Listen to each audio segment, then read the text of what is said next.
Hi everyone, as we enter another week of lockdown and fight against coronavirus, is bringing you a quick weekly wrap. The total number of coronavirus positive cases in India have increased from 9,352 at the start of the week to 11,906 active cases this morning.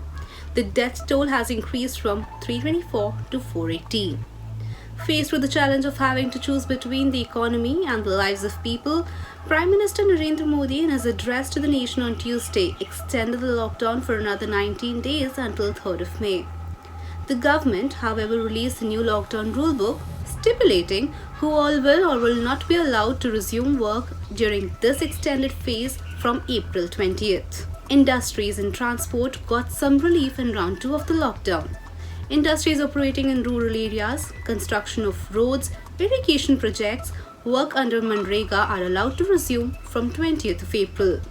Manufacturing and other industrial establishments with access control have been permitted in special economic zone. E-commerce operations, operations of IT and IT-enabled services, data and call center for government activities and online teaching and distance learning courses are permitted.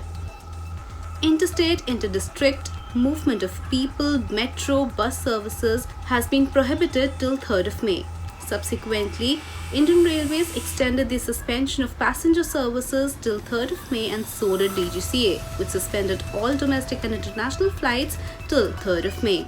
Now let's talk about impact of coronavirus on Indian economy. The ongoing coronavirus-induced nationwide lockdown hit automobile sector hard. The domestic passenger vehicle sales plunged 51% in March. Automobile industry body SIAM urged government to temporarily cut GST rates by 10% across vehicle categories and introduce an incentive-based vehicle scrappage scheme to spur demand, which has been severely affected due to the outbreak of coronavirus pandemic. India's fuel demand has also fell by 17.8%. Industry body CII on Friday said power distribution companies are likely to suffer net revenue loss of around 30,000 crore rupees and liquidity crunch of around 50,000 crore rupees due to the coronavirus-induced nationwide lockdown. According to British brokerage Barclays, the extension of nationwide lockdown till 3rd of May will inflict an economic loss of around $234.4 billion and result in stagnant GDP for calendar year 2020. In a renewed effort to pave way for recovery, the RBI announced various measures to deal with the collateral damage from the coronavirus pandemic. RBI announced second tranche of liquidity boosting measures on Friday, which included 50,000 crore rupees to help small, mid-sized firms, special refinance package for SIDBI and NABARD, fixed repo rate cut by 25 bps, a moratorium period excluded for NPA classification, and an increase in limits of state borrowing to 60% under WMA. Now let's go on to Saloni to know what drove markets this week.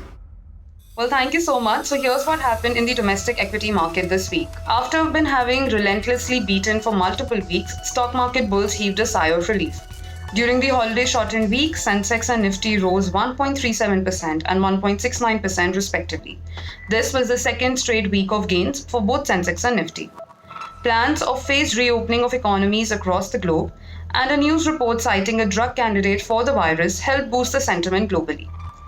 Although India decided to extend its nationwide lockdown, a liquidity booster from the RBI in the form of Rs 50,000 crore worth TLTRO 2.0 and a reverse repo rate cut helped boost the sentiment back home as well. The March quarter earnings season has already kicked off and investors will be keenly eyeing company commentary for further cues. Well, that's it from my side. Back to you. Now let's take a look at some international news. The week started with OPEC Russia and OPEC and other oil-producing nations finalizing an unprecedented production cut of nearly 10 million barrels in hope of boosting crushing prices amid coronavirus pandemic and a price war. While some countries eased lockdown measures, some extended it. Spain eased out stringent lockdown measures, with people in manufacturing, construction, and some more essential services allowed to return to work. US President Donald Trump also laid out guidelines for a gradual reopening of United States, giving governors a roadmap for laying out a phased and deliberate approach to restoring normal activities in places that have strong testing and are seeing a decrease in COVID-19 cases. While the US is trying to open up, the UK government decided to extend lockdown measures to curb the spread of coronavirus for another 3 weeks.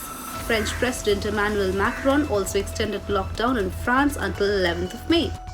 The world's most famous cycling race, Tour de France, was also postponed. Meanwhile, what came as a surprise for the whole world fighting this pandemic was an announcement by Donald Trump on Tuesday halting America's funding of WHO till the time a review is being conducted to assess WHO's role in severely mismanaging and covering up the spread of deadly coronavirus. Globally, there have been over 2,020,000 of COVID-19 cases, including 1,42,299 deaths reported to WHO as of this morning. Stay home, stay safe, and follow the space for more news.